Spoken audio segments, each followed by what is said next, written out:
C'est la grande interview et nous parlons du Cybercampus, un lieu de rassemblement des compétences autour de la cybersécurité. Nous allons tout savoir avec vous, Michel Vandenberg, président de ce pôle qui est dédié donc à la sécurité digitale. Ce qu'il faut dire, c'est que ça y est, ça fonctionne. Oui, tout à fait. Voilà, on a commencé les onboarding. On a à peu près 600 personnes qui ont intégré le campus cyber. Il y aura 1800 postes à terme qui seront dédiés au campus cyber. Voilà, donc on fait rentrer les gens peu à peu. On commence à travailler ensemble sur ces fameux projets des communs de la cyber. C'est un beau succès puisque hier soir, on a vendu les 2 derniers postes. Donc voilà, on est plein. Pour un démarrage, c'est plutôt sympathique. Déjà. Ouais. Mais il a fallu attendre tant d'années pour avoir enfin un centre cyber. Ça veut dire que la menace est quand même réelle, ça monte. Ouais, voilà, je pense que c'est un besoin. Voilà, donc c'était une idée du président de la République. Donc il y a 2 ans, qu'il me l'a confié par une lettre de mission du Premier ministre, en disant est-ce que l'écosystème français est prêt à se rassembler sur un lieu totem, malgré que les gens soient un peu concurrents. Donc on a mené une mission, on a rencontré un peu les gens, voilà.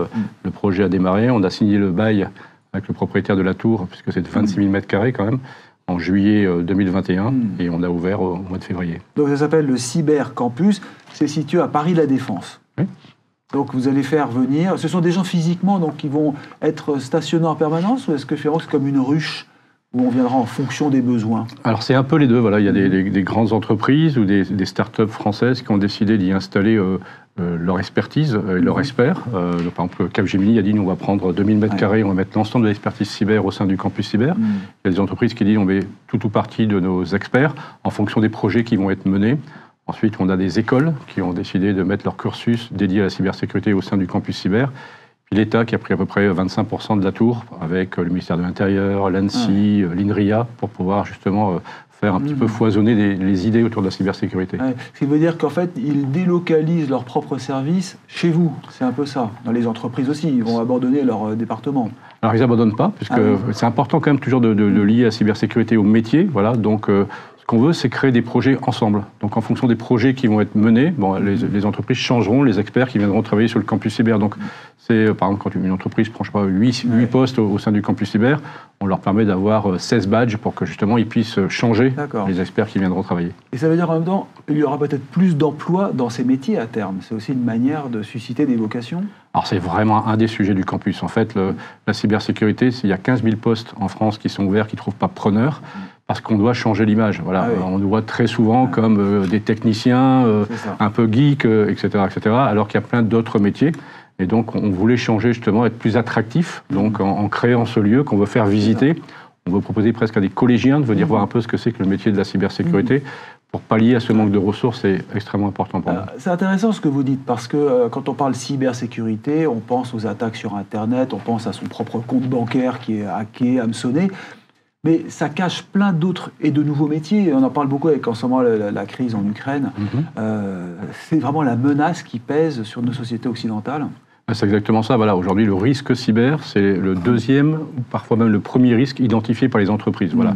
Donc ça devient un risque très sérieux et on manque d'expertise. Voilà. Donc on a besoin d'experts techniques pour pouvoir mettre des moyens de protéger l'environnement numérique. Mais parfois, pour des sociétés internationales, on a besoin des gens qui travaillent sur la géopolitique, on a des communicants, on a besoin des gens qui font du marketing autour des solutions. Voilà, il faut ouvrir un peu, il faut féminiser tout ça. Mais juste, alors féminiser, ça on en parlera, mais ils travaillent comment? Ce sont finalement des grandes oreilles, un petit peu comme il y a des espions qui traquent tout ce qui se passe sur le net, c'est ça? Ils vont travailler comment finalement? Alors en fait, c'est ça, voilà. Nous, on est vraiment dans l'aspect défensif, c'est-à-dire d'essayer de détecter le plus tôt possible une tentative d'intrusion, une tentative d'extorsion, etc. On est plutôt voilà, dans la détection et dans la rémédiation. On n'est pas dans l'offensif. Ça, c'est le boulot du ministère de la Défense et de l'État. On se défend. Et donc, ces profils que vous recherchez, qui vont être formés, qui vont s'abreuver donc, dans ce cybercampus à la Défense, ils feront quoi précisément? Ils seront toute la journée derrière des ordinateurs? Non, justement, voilà. Par exemple, là, on va sortir un premier livrable qui va sortir au mois de mars sur l'évolution d'Internet. Voilà. Comment on peut évoluer Internet? Vous avez vu, avec la crise. C'est de la prospective. Voilà, et en fonction de ça, qu'est-ce qu'on va mettre en place pour pouvoir mieux protéger notre environnement numérique? Est-ce que ce sera un Internet complètement fermé? Vous avez vu, les Russes décident peut-être d'avoir leur propre Internet, les Chinois un peu aussi, ça peut être une tendance. L'autre tendance, c'est un peu d'aujourd'hui, c'est un peu le Far West. On va sur Internet et on se protège comme on peut. Il y a des gens qui disent qu'il faudra un Internet complètement green. Voilà. Donc en fonction de ces différentes possibilités, nous on travaille pour dire qu'est-ce qu'on pourrait mettre en place pour mieux protéger l'environnement numérique. Et ça c'est entreprise et particulier? C'est entreprises et particuliers. Ce qu'on veut, c'est aussi servir les plus faibles. Les grandes entreprises ont les moyens d'attirer des experts en cybersécurité. Un patron de PME qui parfois est complètement lié au numérique. Si le numérique s'arrête chez lui, son entreprise peut s'arrêter. Il n'a pas les moyens de pouvoir avoir un expert cyber à demeure. Donc il faut aussi créer des solutions pour le sécuriser un peu presque malgré lui, un peu comme dans l'automobile, vous voyez, les véhicules sont de plus en plus sûrs. On ne demande pas aux gens de savoir comment fonctionne un cerveau-frein, un ABS, on lui dit juste mets la ceinture, sinon ça sonne. C'est ça. Et là, c'est un labo finalement que vous mettez en place, hein. C'est pour de la recherche aussi, c'est important. Alors on a l'INRIA, le CNRS, le CEA qui vont venir travailler avec nous, ils ont pris plus de 2000 m² pour rapprocher la recherche et l'entreprise. Et puis essayer de faire émerger des licornes aussi. Voilà, il y a 25 ou 26 licornes en France, 0 dans la cybersécurité, alors que c'est un marché qui fait des croissants de 20 ou 25%. Donc vous appelez des startups à venir s'installer chez vous, à travailler et à grandir. Alors voilà, on a créé avec l'État un startup studio. Voilà, je suis un expert en cybersécurité, j'ai une bonne idée, je ne sais pas comment la développer. Vous venez au campus cyber, on vous accueille gratuitement, on vous aide à créer l'entreprise. Si ça fonctionne bien, vous passez dans une deuxième zone qui s'appelle l'incubateur, où là on vous aide à trouver des fonds d'investissement, etc., etc. Et encore, ça fonctionne encore mieux, un espace qu'on appelle l'espace pépite avec des loyers modérés. Donc on veut vraiment aider les Français à créer des entreprises dans la cyber et à les garder aussi. Et avec l'option d'être aidé peut-être par BPI ou autre pour être financé. Absolument, tout à fait. Ça. Pédagogie, donc des étudiants aussi qui vont venir, parce qu'il y a beaucoup d'écoles aujourd'hui d'informatique, donc ils vont pouvoir être détachés peut-être sur ce Alors voilà, donc dans les écoles du numérique aujourd'hui qui ont décidé d'avoir des cursus dédiés à la cybersécurité, donc on va en créer de nouveaux. On veut créer aussi d'autres cursus, par exemple on ne formait que des ingénieurs, mais on a besoin aussi de techniciens. Donc on va créer des bachelors. Donc l'EPITA, qui est une société qui a un cursus assez développé dans le numérique, va créer un bachelor dédié à la cybersécurité. Et on va commencer à faire aussi du reskilling de ressources. Je travaille dans le numérique sur des environnements qui sont un peu en déclin.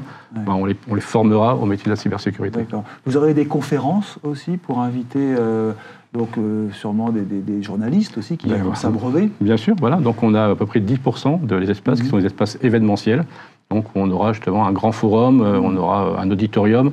Et ce qu'on veut, c'est au moins toutes les semaines d'avoir justement des sachants, s'il en existe, qui viennent expliquer un peu ce qui se passe en termes de cybersécurité. C'est donc un énorme projet, hein, il faut le rappeler, à La Défense, le cybercampus.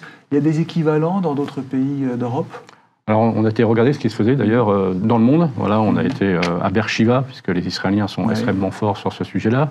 On a été aux États-Unis, on a fait travailler les ambassades pour savoir un peu ce qui se faisait dans d'autres pays. On a été à Sklokovo, en Russie. Voilà, c'est un peu plus compliqué pour y aller en ce moment, mais voilà. Et on a retenu deux choses. La première, c'était l'emplacement.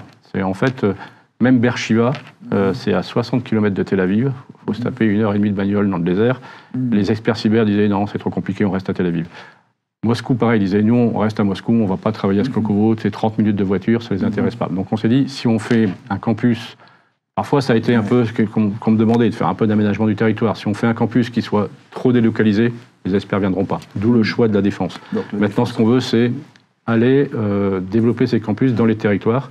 Donc je travaille avec les patrons de région pour essayer de regarder comment on pourrait créer des satellites justement dans les régions françaises. Des petits cybercampus. Des petits cybercampus, voilà. Il y a une question quand même que l'on se pose, c'est un côté secret quand même, hein, la lutte sur Internet avec la concurrence. Comment vous allez éviter les conflits d'intérêts ? Parce que vous allez mettre en parallèle des entreprises concurrentes. Est-ce qu'elles ne vont pas un peu se regarder, se copier ? C'est un peu ce qu'on m'a dit au début. On m'a dit ça ne marchera jamais. Voilà. Ça, c'est très français aussi de dire que quand on lance un projet, que ça ne marchera jamais. Après, je me suis dit, voilà, prenez l'exemple, par exemple, vous faites un gâteau d'anniversaire pour les enfants. Si vous faites un très gros gâteau, vous êtes sûr qu'il n'y aura pas de dispute, que tout le monde aura à manger. Voilà. Donc, la cybersécurité, c'est un marché avec un très gros potentiel, des croissances énormes. Aujourd'hui, toutes les entreprises manquent d'experts. Donc, moi, j'ai joué sur le fait de dire, voilà, réunissons-nous, changeons un peu l'attractivité et l'image de la cybersécurité, créons ensemble de nouveaux cursus. Et à ce moment-là, ça répondra déjà à un nouveau besoin. Donc c'est comme ça qu'on a motivé les gens. Est-ce que le fruit des recherches, ce sera mis dans un pot commun, par exemple, ou chacun garde... Si Thales travaille sur un projet, est-ce qu'il le gardera pour lui ? Alors justement, c'est pas ce qu'on veut. Ce qu'on veut, c'est justement partager pour moins subir. Donc on va créer par exemple une base de threat intelligence, c'est-à-dire toutes les entreprises qui ont développé des marqueurs spécifiques. Thales est très bon dans le monde de la défense, etc. Il y a des opérateurs télécoms qui sont là de se dire, chacun va amener ses marqueurs. On va mettre tout ça dans une base de données, sur le principe un peu du troc, c'est-à-dire si on met quelque chose qui vaut beaucoup, qui a beaucoup de valeur, on récupère quelque chose qui a beaucoup de valeur. Si on donne quelque chose qui vaut rien, on n'aura rien en échange. Voilà, pour que justement on puisse partager et créer des projets en commun. Et s'il y a des brevets, ils seront déposés? Absolument. Voilà, on veut aussi, c'est là où l'INRIA, un petit peu les gens avec lesquels on va travailler, sont là pour nous aider. Et qui sera détenteur du brevet? Ah, le campus cyber. C'est le campus qui restera propriétaire. C'est une SAS, voilà. Donc, effectivement, en créant cette SAS, avec, on a plus de 150 actionnaires aujourd'hui, ces projets communs seront mis en commun et appartiendront à la communauté du campus cyber. Donc, derrière, il y a un souci quand même de rentabilité. C'est pas uniquement un acte de bienfaisance de la France. Non. Voilà. J'ai un besoin au moins de profitabilité. Voilà. Donc, moi, j'ai réussi à... Vous louez les locaux, d'ailleurs. On loue les locaux, voilà. Donc là, je suis à l'équilibre. À partir du moment où j'ai mon campus qui est rempli et où je loue 25% de mes espaces événementiels, je suis à la rentabilité. Après, l'objectif, c'est de financer les projets communs. Donc, vous le citiez, il y a BPI qui nous a donné 4,5 millions, la région Île-de-France, plus de 2 millions d'euros pour pouvoir faire ce que les startups puissent venir s'installer. À nous de trouver les financements complémentaires pour créer ces projets communs. Avec des entreprises parraines, sûrement, ou absolument. sponsors. Si l'on parlait maintenant de l'état de la France concernant la cybersécurité, que diriez-vous? On est en avance ou on est en retard? On est plutôt en avance. Voilà, je pense que... alors, on est un des pays les plus attaqués au monde. Je crois qu'on est le 4e ou le 5e pays le plus attaqué au monde. Si on fait le ratio nombre d'attaques, nombre d'habitants, on est 4e pays le plus attaqué au monde. Donc, on est une belle cible parce que justement, on a de belles entreprises et qu'on est un pays d'ingénieurs. Voilà, donc, ce qu'on souhaite vraiment, c'est pouvoir aussi montrer qu'on a nos forces, qu'on a un pays qui développe énormément d'ingéniosité autour de la cybersécurité. On souffre souvent d'automodestie français. Voilà, donc, il faut maintenant dire, on est bon, on est aussi bon que les Américains et les Israéliens, on le montre, et en créant ce lieu, ce qui est un peu un lieu de totem, on le démontre. C'est-à-dire qu'on a des compétences, mais on risque d'être attaqué. On est une proie, en fait. On est de belles entreprises, donc on est une proie, donc on doit développer une sorte d'armée cyber pour pouvoir aider à développer, à protéger nos institutions et nos entreprises. Mais cette menace cyber dont on parle beaucoup avec la Russie actuellement, est-ce qu'elle est réelle? Est-ce qu'on voit des taux d'attaque augmenter, vous qui êtes un observateur? Pardon, il y a le CESA qui rassemble les experts cyber des entreprises françaises. Ils ont fait une enquête et plus de 60% des entreprises ont subi, françaises, ont subi entre 2 à 3 attaques cyber l'année dernière. Voilà, donc ça montre quand même que c'est un risque qui est réel. Et nous, ce qu'on voit, c'est que, par exemple, les PME, quand ils ne payent pas la rançon, 1 sur 2 déposent le bilan. Donc voilà, donc c'est vraiment ça. Aujourd'hui, la numérisation est arrivée complètement dans les entreprises. Quand vous ne pouvez plus vous connecter, accéder à vos données, effectivement, ça peut être extrêmement compliqué de continuer votre activité. Donc le pare-feu ne suffit plus, il faut aller au-delà. Mais est-ce qu'il n'y a pas aussi derrière la justice qui doit jouer son rôle? Parce que ce n'est pas le tout de traquer un hameçonneur, enfin un hacker. Et vous avez complètement raison, c'est là aussi justement, c'est parfois extrêmement compliqué. Vous êtes un chef d'entreprise, vous subissez une cyberattaque. Vous allez parce que le seul moyen pour nous de savoir d'où ça vient, comment ça a été fait, par qui c'était fait, c'est qu'il y ait une plainte qui soit déposée. Faites l'exemple, allez au commissariat de police en disant voilà, je déposais une plainte cyber. Ça se met en place d'ailleurs, on a reçu ici sur ANews, la gendarmerie maintenant, un numéro d'appel. Donc là, il le faut, une réponse judiciaire. Une réponse juridique, ça c'est hyper important. Oui. Et là, face aux Russes, puisque c'est d'actualité, cette cyberattaque dont on parle, bloquer les réseaux, c'est de la science-fiction? Non, c'est pas de la science-fiction, mais je pense que c'est pas... Voilà, il y a déjà beaucoup de côté anxiogène de cette guerre, je pense que c'est pas la peine d'en rajouter. Il y a plein d'experts qui sont en train de parler sur les attaques, etc., etc. On n'en sait rien. En ce moment, les Russes ne disent pas qui ils attaquent. Et les Ukrainiens, je pense qu'ils ont autre chose à faire que de tracer les gens qui se font attaquer. Oui, effectivement, c'est... le numérique n'est que le reflet de la vie réelle. Donc, effectivement, c'est plus facile, avant de faire une attaque, d'essayer d'arrêter le système d'information d'un aéroport, etc., etc., que de ne pas le faire. Maintenant... Moi, je préfère pas trop parler sur ce sujet-là. Je comprends. On verra après. Mais cela dit, ils sont où les ennemis pour Internet? Ils sont où? Est-ce que c'est la Chine? Est-ce que ce sont les Américains qui peuvent nous observer? Est-ce que ce sont les Russes? On disait que la Chine pouvait être un danger, notamment, vous savez, avec la 5G.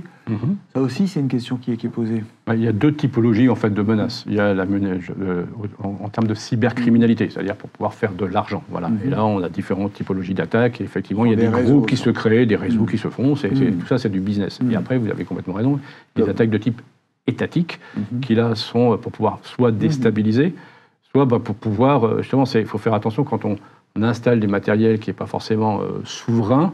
Est-ce que ce matériel ne peut pas ensuite, comme il est détenu par une puissance étrangère, être réutilisé contre soi? C'est ça dont il faut se méfier. Voilà. Donc c'est pour ça qu'il faut faire extrêmement attention. On parlait de la 5G, à un moment, voilà, le gouvernement a dit, non, les opérateurs en France, pas de matériel chinois. Ouais. Alors maintenant, on va parler de l'évolution du cybercampus. Donc il existe, c'est très bien, vous êtes même full, si je puis dire, parce qu'il n'y a plus d'espace à louer pour l'instant. Comment il va vivre à terme? Comment vous allez faire pour entretenir justement la vie? Parce que souvent en France, on est très bien pour lancer des projets, puis après, avec le temps, ils perdent un peu de leur puissance. Vous avez complètement raison. C'est pour ça qu'il faut que ce soit absolument pas un projet immobilier et qu'on crée ces projets communs. Donc on a vraiment embauché une équipe. Alors on n'est pas nombreux, hein, on est 20, pour pouvoir créer ces communs de la cyber et faire à ce qu'on ait au moins 7 à 8 projets communs qui incluent des grandes entreprises, des PME, des chercheurs, des étudiants, pour sortir des livrables tous les ans et faire que ce projet vive. 7 projets par an. Minimum, au voilà. début, c'est ça. Oui, donc c'est un terme quand même, il faut que ça soit rentabilisé, que ce soit profitable. Il n'a pas le droit d'être en déficit, ce centre. Il vaut mieux éviter, voilà, c'est une ESS, j'ai pas envie d'être sous perfusion de l'État ou de demander de l'argent à mes actionnaires. C'est ça, je comprends, mais le CNRS, le CEA, qui sont parties prenantes, ils sont prêts vraiment à jouer le jeu, de mettre tout en commun? Vraiment. L'INRIA a pris plus de 2000 m² au sein du campus cyber. Ça, c'est une vraie révolution, ça, quand même. Et ça, c'est extrêmement important. Et ils n'ont pas dit que ce sera 2000 m² pour y mettre nos chercheurs. Non, c'est 2000 m² pour y mettre nos chercheurs, mais que ce soit un espace, justement, collaboratif, ouvert à tout le monde, pour qu'on puisse créer des projets ensemble. Et alors, on se souvient des projets, enfin, des pôles de compétitivité créés par Jacques Chirac. Ils en sont où? C'était quand même, à l'origine, c'était le même but, non? D'essayer de faire émerger des licornes. Voilà, c'est pour ça qu'effectivement, le pôle de compétitivité, voilà, je pense que c'est pas l'exemple à suivre. Voilà. Et ça, ils existent toujours quand même dans certains domaines, la cosmétique et tout ça, l'automobile. Dans le numérique, pas terrible. Moi, je préférais copier la French Tech. French Tech, c'est un vrai succès. Ça a bien fonctionné, ça génère aujourd'hui des projets, ça génère des startups, etc. etc. Ça, c'est à copier. Les pôles de compétitivité, un tout petit peu moins fan, mais c'est très personnel ce que je dis. D'accord. Alors, parlons, pour finir, du management. Donc, vous en êtes le président, vous avez porté le projet, parce que, rappelons-le, vous avez rencontré Emmanuel Macron qui vous avait demandé de mettre au point ce cybercampus. Vous êtes vous-même issu de ce monde digital, cyber? Oui, moi je travaille dans la cybersécurité depuis 1992. Vous voyez, donc ça remonte. C'était un peu moins à la mode. On en parlait un tout petit peu moins. Ensuite, j'ai créé mon entreprise en 2002. Je l'ai revendue à Orange. On a créé donc sur cette entreprise une marque Orange Cyberdéfense. C'était moins de 100 millions d'euros en 2014. Quand je suis parti en juin 2021, c'était un peu plus de 800 millions d'euros, donc un des leaders européens. Voilà, donc c'est un métier qui me passionne et que je connais un petit peu. C'est bien, donc vous êtes vraiment du sérail. Est-ce qu'il y aura un porte-parole, ou ce sera vous peut-être, pour prendre la parole sur les grandes avancées? On veut justement que ce soit un campus où tout le monde puisse s'exprimer. Voilà. Donc en fonction des sujets, on fera intervenir différents interlocuteurs. Si on revient par exemple à ce qui se passe en Ukraine avec les Russes, etc., pour l'instant on ne dit rien. On essaie de récupérer un peu d'informations et sûrement la semaine prochaine, pour nos membres, on donnera un petit peu, voilà ce qu'on sait. Voilà ce qu'on propose de mettre en place pour pouvoir éviter justement une surenchère sur le sujet. C'est ça, donc pouvoir intervenir sur les grands sujets d'actualité. Les journaux, la presse, la télévision en ont besoin, bien entendu, de ces informations, des conférences, vous l'avez dit. Peut-être un laboratoire, un observatoire de l'évolution de la cybersécurité, ça serait intéressant. C'est tout à fait ça, voilà, c'est ça. Très bien, écoutez, on va être passionnés. Merci beaucoup, Michel Vandenberg. Donc je rappelle que vous êtes le fondateur, on peut dire, de ce cybercampus à La Défense. Merci beaucoup. Restez avec nous sur A-News.